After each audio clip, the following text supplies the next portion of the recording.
آگے دیکھیے قرآن کہہ رہے ہیں کہ عبداللہ بن جعفر بن ابی طالب، اب یہ پانچویں صحابی ہیں۔ مقتل الحسین میں ابو مخنف بیان کرتے ہیں کہ امام سجاد علیہ السلام نے فرمایا کہ جب ہم مکہ سے نکلنے لگے تو ایک خط عبداللہ بن جعفر کا امام حسین علیہ السلام کے پاس آیا، اور آپ دو فرزند بھی امام حسین علیہ السلام کی خدمت میں پیش کر دیے۔ خط کا مضمون یہ تھا کہ جوں ہی میرا یہ خط پڑھو، عراق کی طرف ہرگز نہ جانا، اور میرا مخلصانہ اور برادرانہ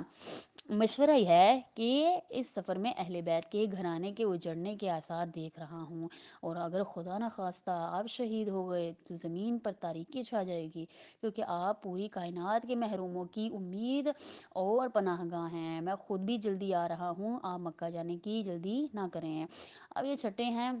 عبداللہ ابن عباس،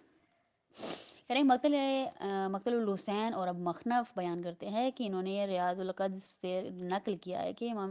جب امام حسین علیہ السلام نے مکہ چھوڑنے اور کوفہ جانے کی تیاری کی تو عبداللہ بن عباس آئے اور کافی دلائل پیش کیے اور عرض کیا، اگرچہ مجھ سے جیسے بے بضاعت کو آپ جیسے عظیم امام کو نصیحت کرنے کا حق نہیں ہے، لیکن قربان جاؤں مکہ کو نہ چھوڑیں یا پھر مدینہ آ جائیں، کیونکہ آپ کے باپ کے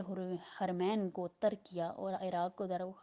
دارالخلافہ بنایا، جس کا نتیجہ آپ کے سامنے ہے۔ اور اہل کوفہ بھی وہی ہیں، انہوں نے آپ کے بھائی حسن سے کیا سلوک کیا، خیمے کو لوٹا، زخم لگائے، دشمن کے حوالے کیا، لہذا آپ ان کوفیوں کی بات پر اعتماد نہ کریں، اور بڑے دھوکہ باز ہیں اور ان کی کسی بات پر اعتماد کرنا غلط ہے۔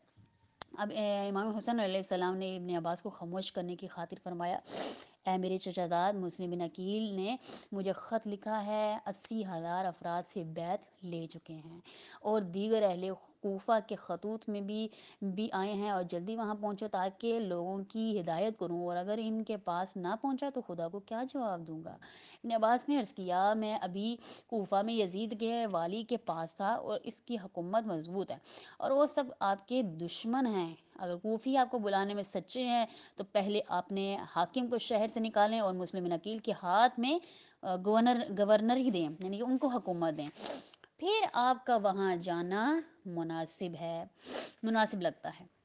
اگر ایسا نہ کیا تو آپ کو ایک بڑے یزیدی لشکر سے جنگ کرنا ہوگی اور آپ کو مددگار نہ ہوگا، یعنی آپ کا کوئی مددگار نہیں ہوگا، پھر یہ یاروں مددگار مارے جائیں گے۔ حضرت نے فرمایا، اس کے بارے میں کل جواب دوں گا۔ ابن عباس حضرت امام حسین سے رخصت ہو کر چلے گئے۔ امام حسین علیہ السلام نے جب اس معاملے میں قرآن سے استخارہ کیا اور آیت آئی کہ کلُّ نفس ذائقۃ الموت وانما توفون اجورکم یوم القیامہ،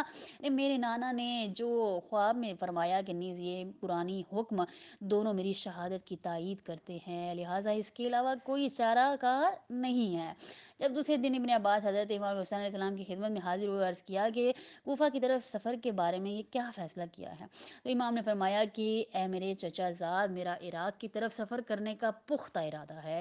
کیونکہ خداوند متعال کا یہی حکم ہے۔ ابن عباس نے عرض کیا، قربان جاؤں اگر سفر کا ارادہ پختہ ہے تو پھر مملکت یمن چلے جائیں، کیونکہ وہ بڑی وسیع و عریض مملکت ہے اور وہاں قبیل و ہمدان آباد ہیں جو آپ کے باپ کے شیعہ ہیں اور آپ کے بھی خوب محب اور دوست ہیں۔ جب وہاں ساکن ہو جائیں تو مملکت کے اطراف میں اپنے وفود یعنی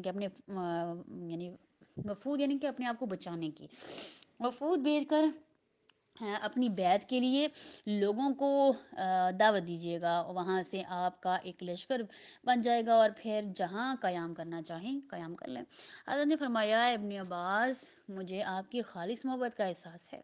لیکن میں کوفہ کی طرف سفر کرنے کا مکمل ارادہ کر چکا ہوں، اور کسی صورت میں یہ ارادہ نہ ٹوٹے گا، کیونکہ اس سفر عراق میں کچھ ایسے اسرار ہیں جنہیں ظاہر کرنا ضروری ہے،